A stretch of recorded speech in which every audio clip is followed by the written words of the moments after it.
Hey, welcome to Relational Database Management Systems, or RDBMS for short. This is the first video in a series of videos where I teach you what an RDBMS is and how we can work with databases using query languages like SQL. To get started, let's see what is a relational database. So a relational database is like a file cabinet. Let's say you have a file cabinet, and inside this file cabinet you have a lot of different folders. Except in this case, it's not folders. Each folder is like a table, and this table will have information that you want to use. And each table is like an Excel sheet.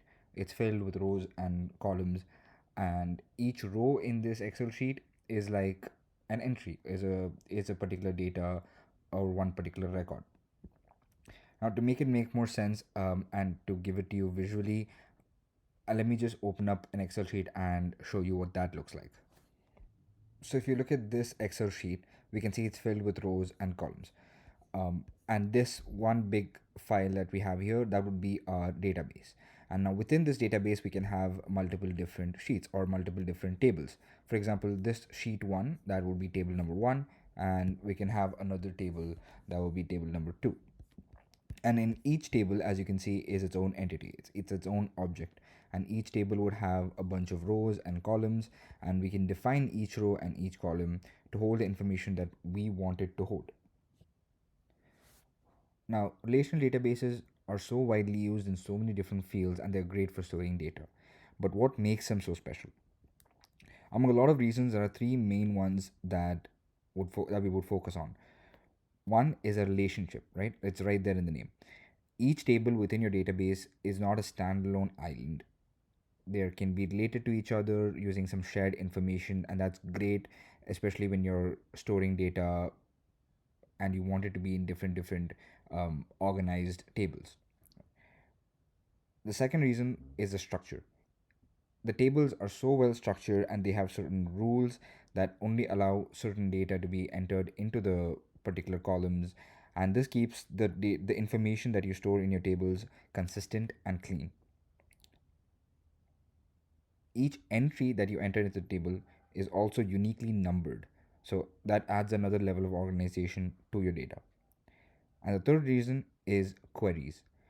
When you want to look for some data, or when you want to look for a group of data from all of your tables or from your database, you don't have to go through each table and look at each and every entry to find that particular data. Instead, you can write queries, or you can ask your database for certain data in its own language, which is called SQL.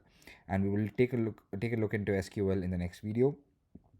But you can use these queries, and you can look for certain information, and there's no need for you to manually go through each and every data, and you can reduce the manual work that you do.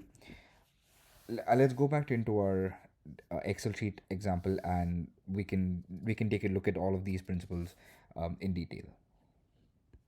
If you see here, I have an example of a database. This is just some information that we have on a Google Sheet. And this would be our example for explaining what a database is and how it works. For example, if you see here, let's take a look at the relationship first of all. I have a table here, which is the contact information table within my RDBMS, or that's just an example name for this database. And within this database, I have a contact information table, which stores information like the contact's name, their phone number, their email, and their address. Now, I also have another table, which is the contact departments table. The contacts department table will have the contact's name and their department that they work in. If you see, something that's common between these two tables is that the ID and the name. And this is because, let's say you want to find out where Jane Doe works, like which department she works at. You can look over here, and you see that, okay, this employee has, or this contact has, an ID, and they have a name, and you have all the information. And now, using that, you can match that with this table, which has the same ID and the same contact name, and you can now easily find out which department they work in. Now, this is what relationship is like. You can have two or multiple different tables, and they would share some information. In this case, the ID or the contact ID is the shared information between both of these tables. Because that these tables are related and you can have this ID to match up the information, you can easily find out what a department that the contact works in. Next is the structure. Now, it's hard to show that over here because it's just a Google Sheet, but when we start doing some SQL queries, you'll see that very evidently. But each column over here is heavily structured. For example, this ID, it can be anything other than a number. Same goes for the phone number. The phone number has to be a 10-digit number. It has to be structured this way with two hyphens in the right positions, and they can't have any alphabets. They have to be numbers. And then email also has a structure. Email needs to have a domain name, which is the at xyz.com, and they can't have any invalid structure. So using rules like this while creating the database allows us to ensure that there's no false or incorrect data that gets entered into the database.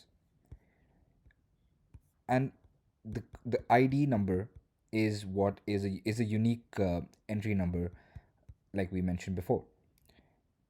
Now coming to the queries are more difficult to show on an Excel sheet right here, but we will take a look at them in when we do SQL. But let's say you have a huge database filled with hundreds of information about so many contacts, and you only want to find out contacts who live in one particular address. In that case, what you would do is you would put it's like a search filter. You can use a line of code to see which contacts live in this particular address, and that would pull up all of those contacts alone just for you. That was just some basic introduction to what an RDBMS is. Now, to actually play around with the database, you are going to be needing a database. And to set that up before we can move on to any SQL or any actual querying, let's set up your database and any software that you will need for that. Now, there are so many great tools that allow us to create databases and take a look at them and run SQL queries or commands. But here is one that I would recommend. It's called the DB browser for SQLite.